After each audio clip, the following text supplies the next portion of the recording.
Hello and welcome to the I've Seen Everything Reaction Wrap-Up podcast.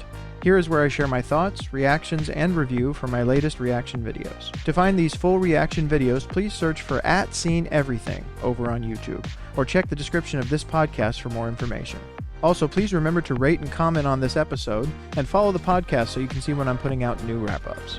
And now, on to my latest wrap-up for Fantastic Beasts and Where to Find Them. Well, I enjoyed that quite a bit. I didn't really know what to expect going into this, and I know that there are a lot of people who didn't enjoy these movies as much as they enjoyed the Harry Potter movies, and I understand that. I mean, there's a lot more history to the Harry Potter movies. There's a lot more attachment to the Harry Potter movies. There could be an argument about the type of story that's being told and how well it's told. The fandom is certainly a lot greater for the actual Harry Potter stories. But for this, as far as something to help expand out the universe, to still exist in that world, but to tell a different story, it reminds me of what they're doing in the world of Star Wars with the television shows and things like that. Now, in some of the other movies they've done, these attempts to expand out the universe, tell other stories that are outside the central story, show that the universe is bigger than just this kind of central narrative that people have been following for so long. And I think they've done a good job here.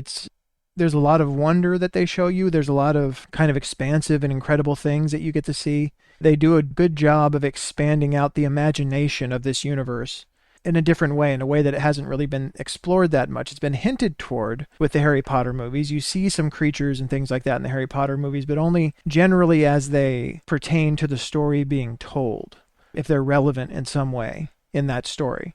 This is actually just like, hey, let's take a tour through this universe and all of these creatures and stuff. And oh yeah, there's a story going on in the background, but these central characters and the creatures of this universe are kind of more at the forefront of this particular story that they're telling. And I'm assuming the stories to follow, although in the stories to follow, obviously we end up meeting this younger version of Dumbledore. I'm sure other characters come into play. There's probably a deeper story that's told in those movies that is beyond just introducing us to the universe. I mean, obviously the titles too, The Crimes of Grindelwald and The Secrets of Dumbledore. So we're exploring Grindelwald and Dumbledore specifically. This was an introduction, the same way that Harry Potter and the Sorcerer's Stone or Philosopher's Stone is an introduction to the actual Harry Potter stories. We've got our foothold in the world. We know the characters. We have our characters we like, our characters we don't like. Colin Farrell ended up being just a disguise for Johnny Depp's character this entire time. Percival Graves ended up being a disguise for Gellert Grindelwald this whole time. I think Eddie Redmayne did a great job. Really a unique character that you both sympathized with, but there's some depth there that we haven't explored that'll be explored more in the future. Ties to other parts of the universe that we see obviously later on in the Harry Potter movies. Her name was, let me get it right this time, Zoe Kravitz's character, Leta Lestrange, which I'm sure they wanted to put these little things in here to show the connections to the world people recognize, or the Harry Potter world people recognize, I'm sure. So they made sure to mention Dumbledore, even though Dumbledore wasn't in here. And that was the only real allusion to him, is that Dumbledore was a teacher. Newt got kicked out of Hogwarts for an incident with a creature, and Dumbledore fiercely argued for him. So we know there's a relationship there. We know that Dumbledore cares about him. It'll be interesting to see the two of them together when they actually come together in the next movie. We have our different version of Voldemort here, our pre-Voldemort in Grindelwald. Oddly, with much the same mission. I wonder if they connect those things up at some point here, which is that the wizards are tired of hiding from the humans, and the wizards should be controlling the world. Very much a philosophy that I've seen before, a little bit in like vampire stories and things like that. It's like, why are we hiding?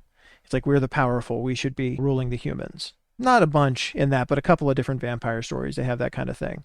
But that also usually involves a lot of people dying or a lot of terrible things happening, and thereby makes them the villains of the story.